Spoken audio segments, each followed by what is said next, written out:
Hi hello ವೀಕ್ಷಕರೇ, ನಿಮಗೆಲ್ಲರಿಗೂ ನನ್ನ ಯೂಟ್ಯೂಬ್ ಚಾನಲ್ಗೆ ಸ್ವಾಗತ. ಸಂಪ್ರೀತ್ ಸಂಹಿತಾ ಭಾವನಾತ್ಮಕ ಪ್ರೇಮಕತೆ ಭಾಗ 35. ಅವಳಿಟ್ಟ ಹಾಲಿನ ಲೋಟ ತಂದು ಅವಳ ತುಟಿಯ ಬಳಿ ಇಟ್ಟ. ನೀನು ಮೊದಲು ಹಾಲು ಕುಡಿ, ಆಮೇಲೆ ಹೇಳ್ತೀನಿ. ಮತ್ತೆ ನೀನು ಕುಡಿದಾದ್ಮೇಲೆ ನಾನು ಕುಡಿತೀನಿ. ನೀವು ಮೊದಲು ಕುಡೀರಿ. Ladies first. ನೀನು ಕುಡಿಲಿಲ್ಲ ಅಂದರೆ ಮಕ್ಕಳಿಗೆ ಕುಡಿಸೋ ಹಾಗೆ ಕುಡಿಸ್ತೀನಿ. ಲಹರಿಯಲ್ಲಿ ರೂಮಲ್ಲಿದ್ದಾಳ. ನನಗೂ ಬಸ್ಸಲ್ಲಿ ಸರಿಯಾಗಿ ನಿದ್ದೆ ಆಗಿಲ್ಲ. ಸ್ವಲ್ಪ ಹೊತ್ತು ಮಲಕೋಬೇಕು. ಲತಾ ಅವರು ಬಳಿಕ ರೂಮ್ನಲ್ಲಿ ಲಹರಿಯ ಪಕ್ಕ ಮಲಗಿ ವಿಶ್ರಮಿಸಿಕೊಂಡರು. ಹಿತಾ ಬೆಳಗಿನ ತಿಂಡಿ ತಯಾರಿಗೆ ಹೊರಟಳು.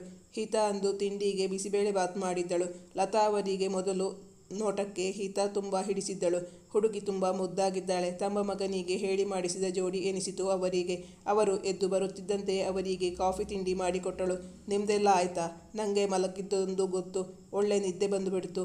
ನಿಂಗೆ ಕಾಲೇಜಿಗೆ ಟೈಮ್ ಆದರೆ ನೀನು ಹೋಗು, ಮಿಕ್ಕಿದ ಕೆಲಸ ಎಲ್ಲ ನಾನು ನೋಡ್ಕೋತೀನಿ ಹೇಳಿದರು ಲತಾ. ನಮ್ದೆಲ್ಲ ತಿಂಡಿ ಆಯಿತು. ಅವಳು ಕಾಲೇಜಿಗೆ ಹೊರಟು ರೆಡಿಯಾಗಿದ್ದಳು. ನಿಂಗೆ ಬಡಿಸೋಕೆ ಅಂತ ಕಾಯ್ತಾ ಇದ್ಲು. ಬೇಡ ಅಂದರೆ ಕೇಳಬೇಕಲ್ಲ ಇವಳು. ಯಾವಾಗಲೂ ಬಸ್ಸಲ್ಲಿ ಹೋಗ್ತಾಳೆ.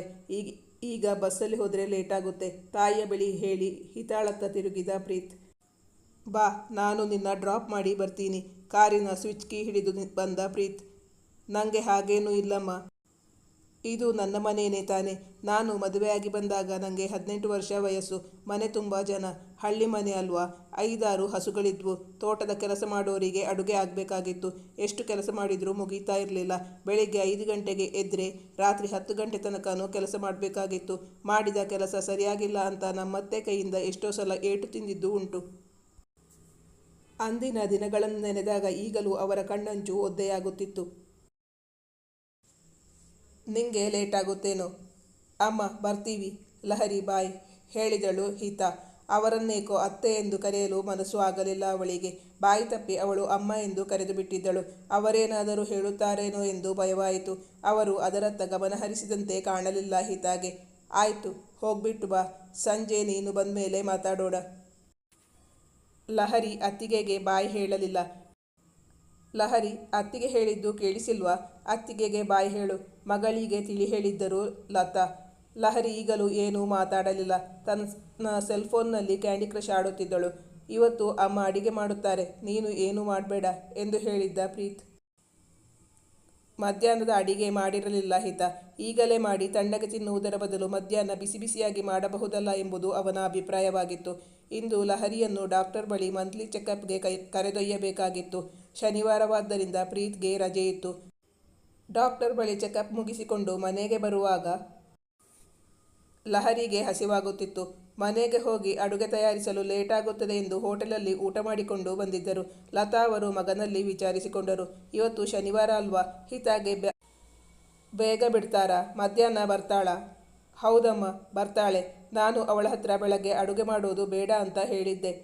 ಲತಾ ಅವರು ಸೊಸೆಗಾಗಿ ಅನ್ನ ಸಾರು ಪಲ್ಯ ಮಾಡಿದ್ದರು. ಹಸಿವಾಕೊಂಡು ಬರ್ತಾಳೆ. ಬಂದ ತಕ್ಷಣ ಊಟ ಮಾಡಲಿ. ಸಾರು ಕುದಿಸುತ್ತಿದ್ದಾಗ ಹಿತಾ ಮನೆಗೆ ಬಂದಿದ್ದಳು. ಅವಳು ಕೈಕಾಲು ಮುಖ ತೊಳೆದು ಬಟ್ಟೆ ಬದಲಾಯಿಸಿ ಬರುವಾಗ ಲತಾ ಅವರು ಸೊಸೆಗಾಗಿ ತಟ್ಟೆ ನೀರಿನ ಲೋಟ ಇಟ್ಟು ಬಿಟ್ಟಿದ್ದರು. ಹಿತಾಳ ಕಣ್ಣು ತುಂಬಿ ಬಂತು. ಅವರು ಲಹರಿಯಂತೆ ಇರಬಹುದು ಎಂದು ಊಹಿಸಿಕೊಂಡಿದ್ದಳಲ್ಲ. ಅವರ ಬಗ್ಗೆ ತಪ್ಪಾಗಿ ಭಾವಿಸಿದ್ದಕ್ಕೆ ಅವಳಿಗೆ ತನ್ನ ಬಗ್ಗೆ ತನಗೆ ನಾಚಿಕೆ ಎನಿಸಿತು. ನಿಮ್ದೆಲ್ಲ ಊಟ ಆಯ್ತಾ ಅಮ್ಮ ಕೇಳಿದಳು ಹಿತಾ.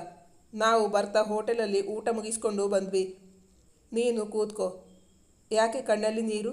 ಏನಾಯಿತು? ಏನೂ ಇಲ್ಲ, ಅಮ್ಮನ ಜ್ಞಾಪಕ ಬಂತು ಅಷ್ಟೇ. ಅದಕ್ಕೇನು? ಊಟ ಆದಮೇಲೆ ಅಮ್ಮಂಗೆ ಕರೆ ಮಾಡಿ ಮಾತಾಡು. ನೀನು ಕೂತ್ಕೋ, ನಾನು ಬಡಿಸ್ತೀನಿ. ನನ್ನ ಕೈ ಅಡುಗೆ ರುಚಿ ನೋಡಿ ಹೇಳು.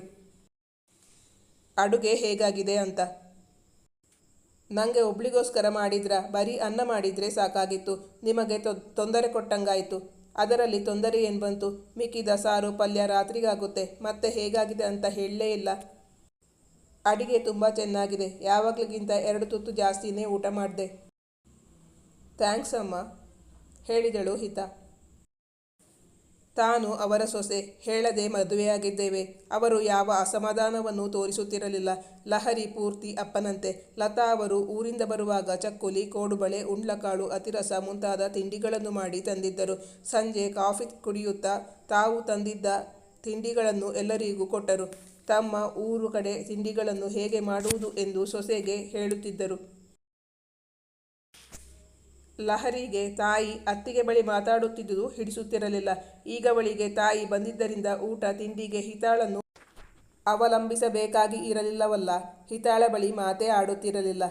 ಅಮ್ಮ, ನಾಳೆ ನನ್ನನ್ನು ಅಣ್ಣ ಲಾಲ್ಬಾಗ್ಗೆ ಕರ್ಕೊಂಡು ಹೋಗ್ತೀನಿ ಅಂತ ಹೇಳಿದ್ದಾನೆ. ನೀನು ಬಾ, ನಾವು 3 ಜನನೂ ಒಟ್ಟಿಗೆ ಹೋಗೋಣ. ತಾಯಿಯ ಗಮನ ಸೆಳೆಯಲು ಹೇಳಿದಳು ಲಹರಿ. ನಾವು 3 ಜನ ಅಲ್ಲ ಕಂದ, 4 ಜನ ಇದ್ದೀವಲ್ಲ, ಎಲ್ಲರೂ ಒಟ್ಟಿಗೆ ಹೋಗೋಣ. ಪ್ರೀತ್ಗೆ ಅವಳು ಬೇಕೆಂದೇ ಹಿತಾಳನ್ನು ಬಿಟ್ಟು ಹೇಳಿದ್ದು ಎಂದು ಅರ್ಥವಾಗಿತ್ತು. ಅವನು ಹಿತಾಳ ಮುಖವನ್ನು ನೋಡಿದ. ಲಹರಿ ಬೇಕೆಂದೇ ಅವಳನ್ನು ಅವಮಾನಿಸಲು ಹೇಳಿದ್ದಾಳೆ ಎಂದು ಅವಳಿಗೂ ಅರ್ಥವಾಗಿತ್ತು. ಎಷ್ಟು ಬೇಡವೆಂದರೂ ಕಣ್ಣುಗಳು ತುಂಬಲಾರಂಭಿಸಿದವು. ಅವರೆಲ್ಲ ಒಂದು ತಾನು ಹೊರಗಿನವಳು ಹಾಗೆಂದು ಊಹಿಸಲು ಸಾಧ್ಯವಾಗಲಿಲ್ಲ. ಯಾಕೆಂದರೆ ಲತಾ ಸ್ವಂತ ಮಗಳಂತೆ ನೋಡಿಕೊಳ್ಳುತ್ತಿದ್ದರು ಅವಳನ್ನು. ಮತ್ತೆ ಪ್ರೀತ್ ಎಂದೂ ಅವಳನ್ನು ಹೊರಗಿನವಳಂತೆ ಕಾಣುತ್ತಿರಲಿಲ್ಲ. ಅವಳಿಗೆ ಅವರೊಂದಿಗೆ ಹೋಗುವುದಾ ಬೇಡವೋ ಡಿಸೈಡ್ ಮಾಡಲು ಸಾಧ್ಯವಾಗಲಿಲ್ಲ. ಲಹರಿಗೆ ಹಿತ ಬರುವುದು ಏನೇನೂ ಸಮಾಧಾನವಿರಲಿಲ್ಲ. ಅವಳು ಹೇಳಿದಳು, ನಾವು 3 ಜನ ಹೋಗೋದಾದರೆ ಮಾತ್ರ ನಾನು ಬರೋದು. ಇಲ್ಲ ಅಂದರೆ ನೀವೇ ಹೋಗಿ, ನಾನು ಬರಲ್ಲ. ಅವಳಿಗಾಗಿ ಪ್ರೋಗ್ರಾಮ್ ಹಾಕಿರುವುದು, ಅವಳು ಬರುವುದಿಲ್ಲ ಎಂದರೆ? ನನಗೆ ಓದಿಕೊಳ್ಳೋಕ್ಕೆ ತುಂಬ ಇದೆ, ನಾನೆಲ್ಲೂ ಬರಲ್ಲ.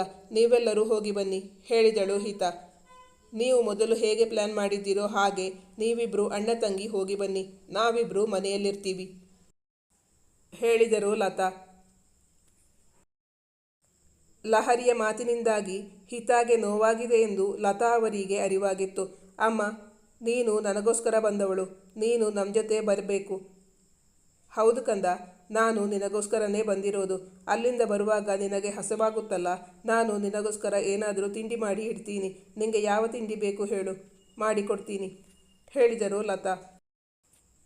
ಗೋಳಿ ಬಜೆ ಅಂದರೆ ಮಂಗಳೂರು ಬಜ್ಜಿ ಮಾಡಿಕೊಡು, ಹೇಳಿದಳು ಲಹರಿ.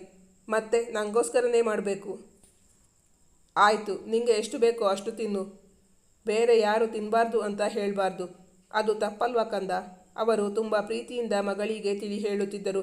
ಲತಾಗೆ ಅತ್ತ ಸೊಸೆಗೂ ನೋವಾಗಬಾರದು ಎಂಬಂತಿತ್ತು.